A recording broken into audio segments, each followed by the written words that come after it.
Hello, MGMT 300 Principles of Management students. This is Dr. Jaros with the video supplement to our assignment. I forget what it is. I think it's assignment 4, the assignment on planning and decision making. I just wanted to talk about a couple things related to planning and decision making that weren't really covered in the textbook. Related to planning, there's a certain kind of plan that I think you should be aware of because it's important to management.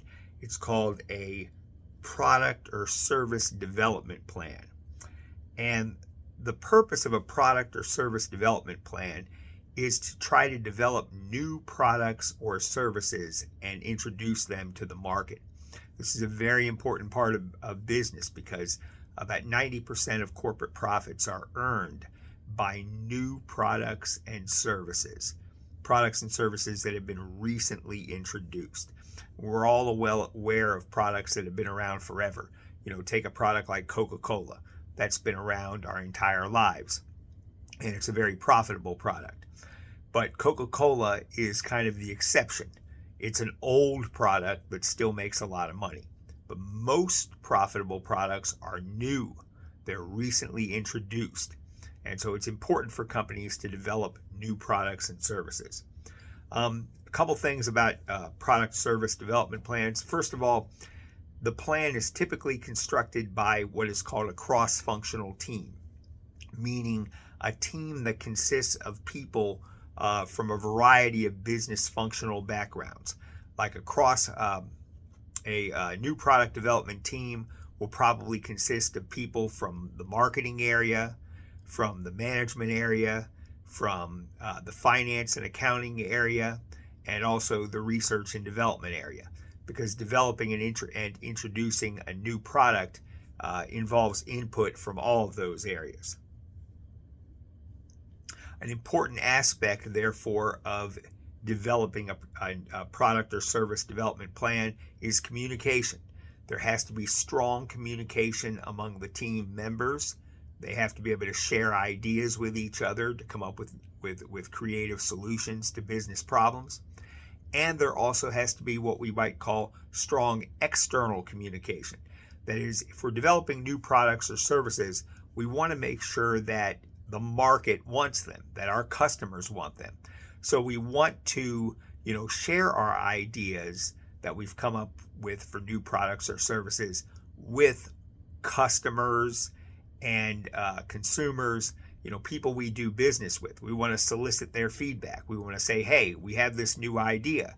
Does this new idea for a product or service, does that sound interesting to you? Would this meet your needs? Does it sound like something you would want to buy? Because it doesn't make any sense for us to introduce a new product or service that, customers aren't interested in. So we want to get feedback, from potential customers and consumers of the product.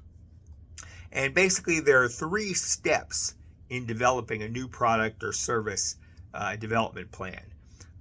One is what we might call, conceptualization. That's where the members of the team will brainstorm and try to come up with new ideas for products or services. The second step we might call feasibility, where, the product is developed. We create simulations, models of the product to see if it's technically feasible.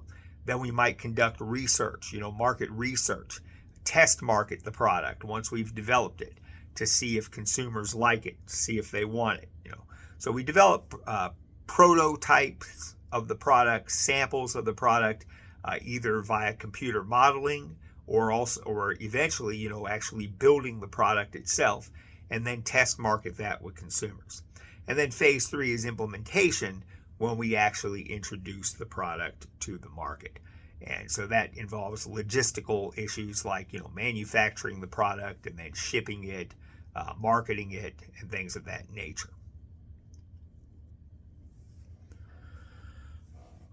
All right.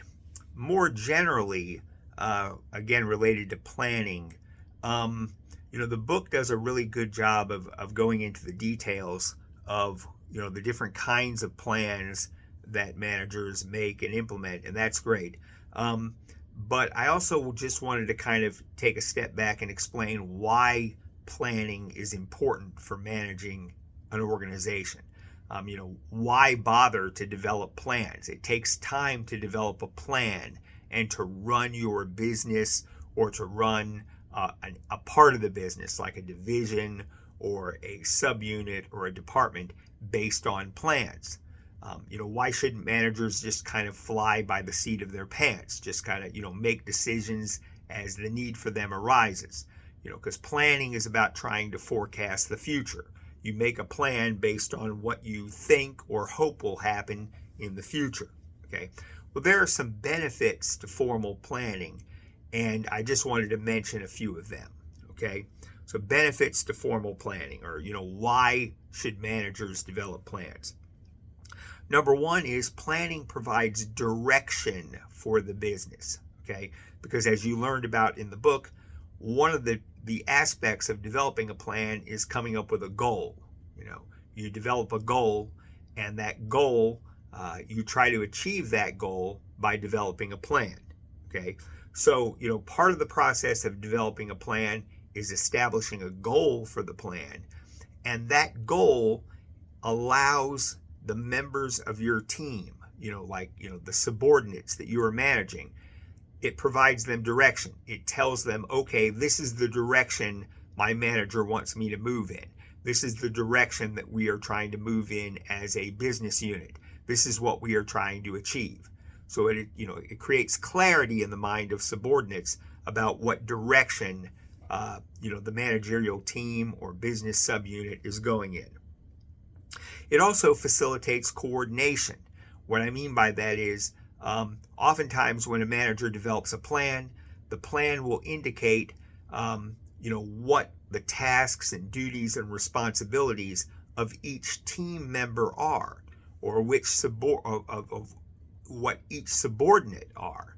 Okay, so if I'm a manager and let's say I have 5 subordinates who work for me, okay, I develop a plan. We have a goal that we're trying to achieve. Okay, then as part of the plan, I will, dole out responsibility.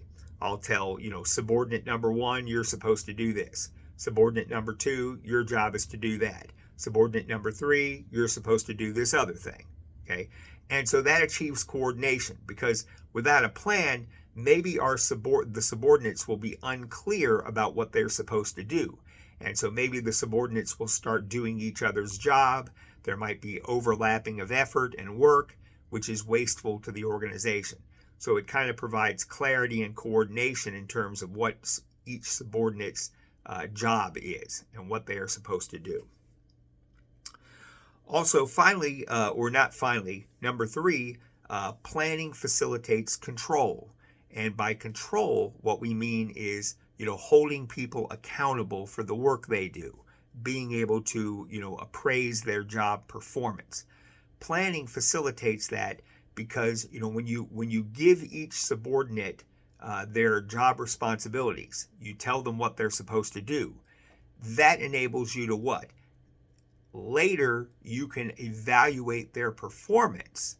You can evaluate their performance based on whether they accomplished what the plan set out for them to achieve or not.